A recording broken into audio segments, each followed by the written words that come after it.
বাংলাদেশ সীমান্তে যেভাবে অশান্তির পরিবেশ প্রতিনিয়ত সৃষ্টি হচ্ছে, সে জায়গা থেকেই বিএসএফ এর সঙ্গে বৈঠক করলেন মালদা হাবিবপুর বিধানসভা কেন্দ্রের বিজেপি বিধায়ক শ্রী জুয়েল মুর্মু। বৈঠকের পর কাঁটাতারবিহীন এলাকাগুলি পরিদর্শন করলেন তিনি। সীমান্তের বিএসএফ জওয়ানদের সাথে কথা বললেন, নিজে হাতে দূরবীন দিয়ে সীমান্ত নজরদারি চালালেন। এদিন নিজে পাহারার কাজেও সহযোগিতা করেন তিনি।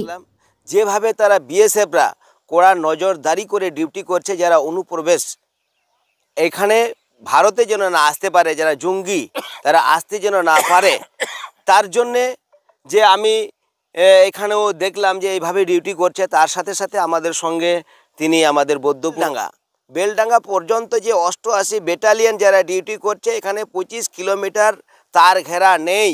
এই তার ঘেরা না থাকার সত্ত্বেও এত কড়া নজরদারি হিসাবে ডিউটি করছে। কোথাও বিএসএফ মহিলা বিএসএফ রয়েছেন এবং পুরুষ বিএসএফ রয়েছে।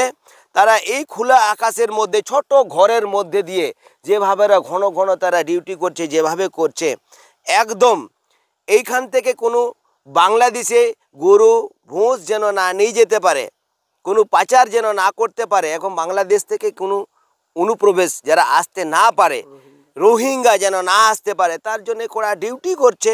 এই দেখলাম আমিও। কিন্তু এটা রাজ্য সরকারের ব্যর্থতা। রাজ্য সরকার তিনি যদি আগে ব্যবস্থা নিতেন বা বিএসএফকে যদি দিতেন, কেন্দ্র সরকারকে যদি জায়গা দিতেন, তাহলে অনেক দিন আগে ফেন্সিংটা হয়ে যেত।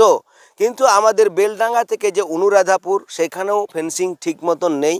আমাদের এখানে 25 থেকে 26 কিলোমিটার এখানে ফেন্সিং নেই, আবার ওইদিকে আবার 5-10 কিলোমিটার ফেন্সিং নেই।